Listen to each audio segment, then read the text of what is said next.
China's recent military exercises surrounding Taiwan have escalated tensions in the region, marking a significant moment in the ongoing standoff between Beijing and Taipei.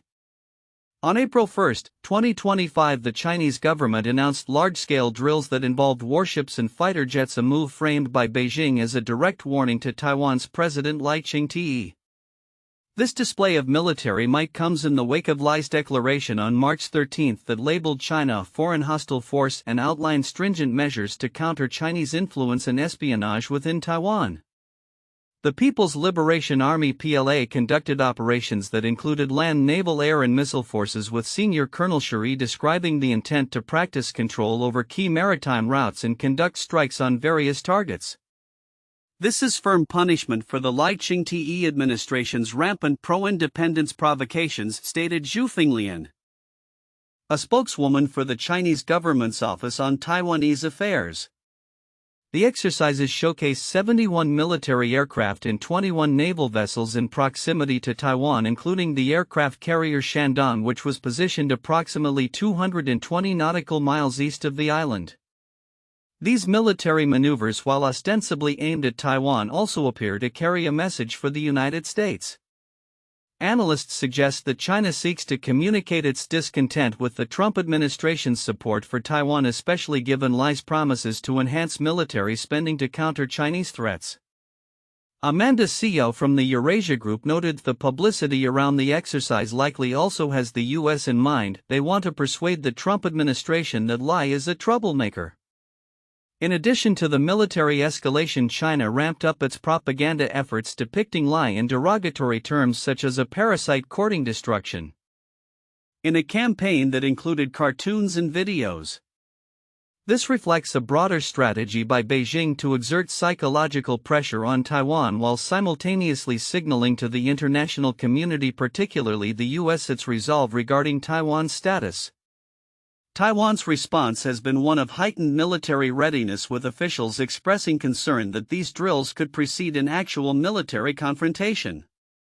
The Taiwanese Ministry of National Defense is actively monitoring the situation, with spokesperson Sun Lifang stating that Taiwan has elevated its readiness to prevent drills from turning into combat scenarios. While the immediate context of these military exercises is tied to Li's leadership and Taiwan's stance on sovereignty, they also illustrate a growing pattern of assertiveness from Beijing. Observers note that these actions are not merely about Taiwan but represent a broader ambition for Chinese dominance in the Western Pacific region.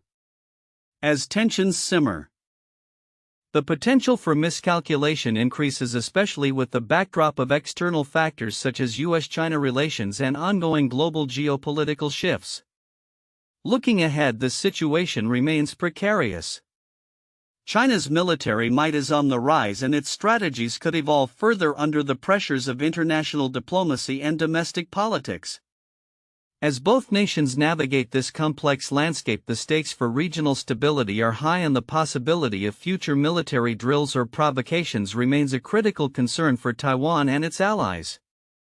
The coming weeks and months may reveal whether these tensions will yield a diplomatic resolution or escalate into a more dangerous confrontation. In a significant shift in international academic relations, 6 prominent Australian universities have closed their Confucius Institutes, which are affiliated with the Chinese government. This decision underscores a growing apprehension about China's influence in foreign educational institutions and reflects broader geopolitical tensions between Australia and China.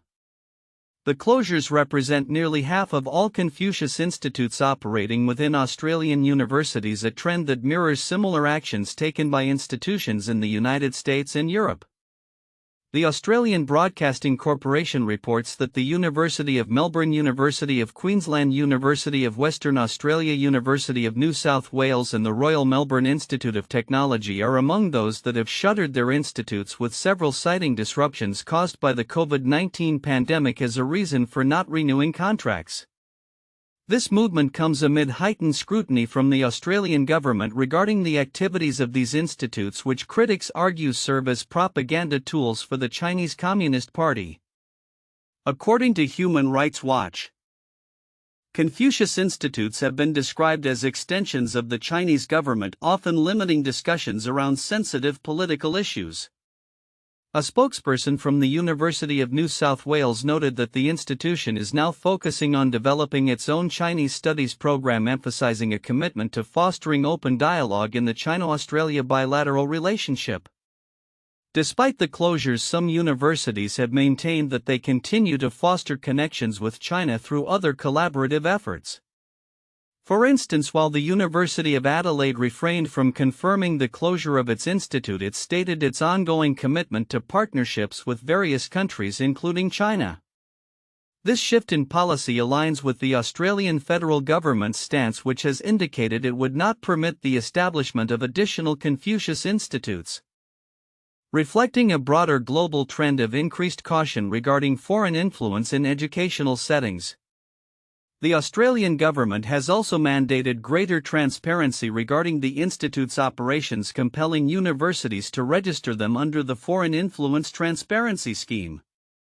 Dr. Jeffrey Gill, an academic specializing in the study of Confucius Institutes, expressed that while the closures were not surprising given the context of foreign interference concerns, he remains skeptical about the idea that these institutes significantly shaped perceptions of China in Australia. As universities navigate the complex landscape of international relations and educational collaboration, these developments signal a notable recalibration of Australia's approach to Chinese educational initiatives. Looking ahead, it will be crucial for Australian universities to balance their need for international partnerships with the imperative of maintaining academic integrity and autonomy. In related news, China's military has conducted large-scale drills around Taiwan, showcasing its military capabilities and intentions in the region, further complicating the geopolitical climate. As tensions escalate, the implications for academic and diplomatic relations between Australia, China, and Taiwan will be critical to monitor in the coming months. In the complex arena of global economics, few relationships are as scrutinized as that between the United States and China. As the two nations grapple with the repercussions of previous trade wars, new tariffs loom, potentially reshaping the contours of international trade. Recent analyses suggest that the impact of these tariffs on China's economy may be less severe than originally anticipated, a notion that highlights the broader implications of economic strategy and modernization within China. Economist Raymond Young from ANZ Research recently articulated that the effects of U.S. tariffs on China's economy are likely exaggerated. In a research note, he pointed out that while Chinese exports to the U.S. reached approximately $525 billion in 2020, for the country's domestic retail sales soared to a staggering $6.9 trillion. Young noted even a 25% decline in exports to the U.S. could potentially be offset by 1 week of domestic retail sales. He emphasized that the primary driver of China's current economic stagnation is not the external trade pressure but rather a significant downturn in domestic demand. This shift in focus towards technology development, particularly in artificial intelligence, presents its own set of challenges, notably the potential exacerbation of unemployment as automation becomes more prevalent. As these developments unfold, the prospect of further U.S. tariffs adds another layer of complexity. Reports indicate that the potential new tariffs could be too large to absorb, too conspicuous to dodge, according to a Barclays analysis. This stark warning suggests that, unlike previous instances where China managed to mitigate tariff impacts through supply chain adjustments, the current environment offers less flexibility. The implications of this could be profound, particularly in industries heavily reliant on the U.S. market, where profit margins are already razor-thin. The backdrop of this economic tension is President Donald Trump's renewed focus on trade policy following his return to the White House. Analysts are keenly aware that the latest round of reviews assessing China's compliance with the 2020 Phase 1 trade agreement could result in a significant escalation of trade hostilities. The administration's approach, characterized as an America First trade policy, aims to reassess and potentially recalibrate the U.S.-China trade relationship, which could have lasting repercussions for both economies. Meanwhile, although the rhetoric surrounding tariffs suggests a grim outlook, recent data from China paints a more nuanced picture. The March economic data released this week showed stronger than expected performance, with the Caixin Manufacturing Purchasing Managers Index PMI indicating growth at 51.2, surpassing expectations of 50.6. This uptick in manufacturing signals resilience in certain sectors even as broader economic challenges persist. Notably, Hong Kong's market has been buoyed by significant inflows from mainland investors, indicating an underlying confidence in selected Chinese equities despite the overarching trade tensions. While the media coverage of these economic indicators may be limited, the implications of China's recent economic performance cannot be overlooked. With significant year-over-year growth in new energy vehicle sales reported by BYD and an uptick in healthcare investments, there are pockets of optimism within the Chinese market. However, the recent fatal accident involving a Xiaomi electric vehicle has raised concerns about the safety of autonomous driving technologies, which could impact consumer sentiment in the burgeoning EV sector. As China navigates the dual challenges of external pressures from U.S. tariffs and internal economic reform, the path forward remains uncertain. Policymakers will need to balance the imperative for technological advancement with the pressing need to stimulate domestic demand and address unemployment. The unfolding narrative of U.S.-China trade relations, coupled with China's own economic strategies, will undoubtedly influence global markets in the months to come. The anticipation surrounding President Trump's trade decisions underscores the precarious nature of this relationship, leaving many to wonder how both nations will adapt to the evolving economic landscape. Future developments in this trade saga will be closely monitored, as they hold ramifications not just for China and the U.S. but for the global economy at large. In a stark display of military might, China has launched extensive military exercises around Taiwan, positioning warships and fighter aircraft in what officials characterized as a direct warning to the Taiwanese government. This move follows recent comments from Taiwan's President Lai Ching-te, who labeled China a foreign hostile force and announced measures aimed at countering Chinese influence and espionage. The drills, which commenced on April 1, 2025, involve a coordinated effort from the Chinese Army, Navy, Air Force and missile units, simulating attacks and maritime blockades intended to demonstrate Beijing's military readiness and resolve. Senior Colonel Shuri, spokesperson for the People's Liberation Army PLA Eastern Theater Command, stated that the exercises would encompass various military operations designed to approach close to Taiwan, focusing on joint seizure of comprehensive superiority and strikes on both sea and land targets.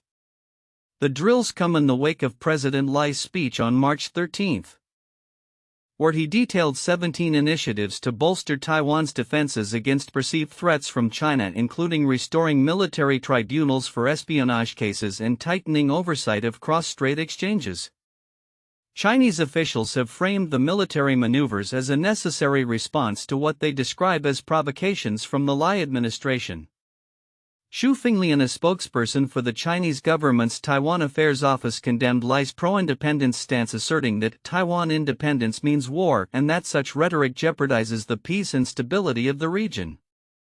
The Chinese government's rhetoric has escalated, with state media even depicting President Lai in derogatory cartoons, underscoring the tension between Beijing and Taipei. As the drills unfolded, Taiwan's Ministry of National Defense reported a significant military presence near its shores, with 71 sorties of military aircraft and 21 naval vessels, including the Shandong aircraft carrier, observed in the vicinity. While none breached the 24 nautical mile boundary surrounding Taiwan, analysts noted that the exercises were designed to exert psychological pressure on the island.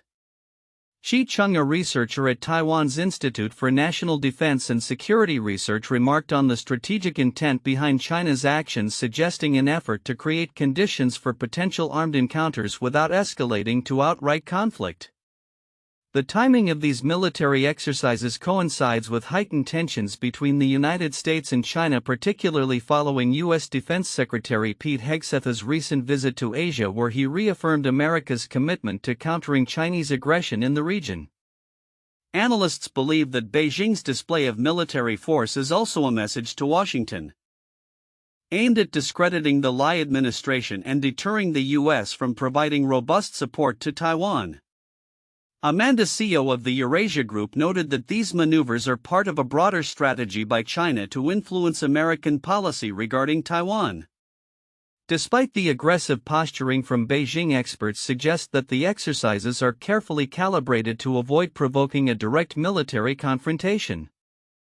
Wen Taesung, a researcher in Taiwan, highlighted that while China seeks to assert its strength, it is also mindful of maintaining a path for de-escalation, particularly amid ongoing trade tensions with the U.S.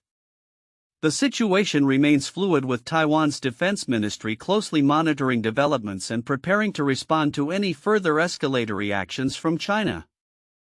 As geopolitical dynamics continue to evolve, the international community watches closely, recognizing that the Taiwan Strait remains a critical flashpoint in U.S.-China relations. The outcomes of these military displays and the responses they elicit will likely shape the future of cross-strait relations and the broader balance of power in the Indo-Pacific region. In a significant diplomatic development, Russian President Vladimir Putin expressed his anticipation for an upcoming visit from Chinese President Xi Jinping scheduled for May. This meeting is particularly noteworthy as it coincides with Russia's observance of Victory Day, a day of national significance commemorating the Soviet Union's victory over Nazi Germany in World War II. Putin's remarks were made during a meeting with Wang Yi, China's top diplomat in Moscow, where he emphasized the robust agenda prepared for Xi, stating, "It is going to be an official visit. He's going to be our main guest of honor." This visit unfolds against a backdrop of increasing geopolitical complexities, notably the shifting dynamics between major world powers. Wang Yi assured Putin that the preparations for Xi's trip were well underway, underscoring the importance of the event in furthering Sino-Russian relations. Cooperation between Russia and China is never directed against any third parties, and it does not tolerate any interference from the outside, Wang articulated, reflecting a mutual interest in strengthening ties amid external pressures. The significance of this visit cannot be overstated, particularly as it comes during a period of speculation regarding improving relations between the United States and Russia. Analysts suggest that Washington may be attempting to capitalize on this thaw to create divisions between Moscow and Beijing, a strategy that has not gone unnoticed in the Kremlin. Both nations have historically maintained a close alliance, often positioning themselves in opposition to U.S. influence on the global stage. Putin's eagerness to host Xi also signals a desire to reinforce their partnership, which has grown increasingly strategic in recent years. The two countries have collaborated on various fronts, including energy, military, and economic initiatives, often presenting a united front in international forums. The upcoming discussions are expected to delve into the current state of bilateral relations as well as multilateral cooperation, particularly in response to global challenges. As the international community watches closely, the implications of this meeting extend beyond mere ceremonial exchanges. The strengthening of Sino-Russian ties could serve as a counterbalance to U.S. hegemony, particularly in regions where both nations have vested interests. Analysts warn that increasing cooperation between Russia and China may further complicate the geopolitical landscape, prompting a re-evaluation of strategic alliances by other nations. Looking ahead, the outcomes of Xi's visit in May may significantly shape the trajectory of Sino-Russian relations and their respective roles in global diplomacy. As both countries navigate the complexities of their partnerships against the backdrop of a rapidly changing geopolitical environment, the developments in Moscow are likely to resonate throughout international relations for years to come. The world will be watching to see how this meeting influences not only the bilateral relationship between China and Russia but also the broader strategic calculus involving the United States and other global powers.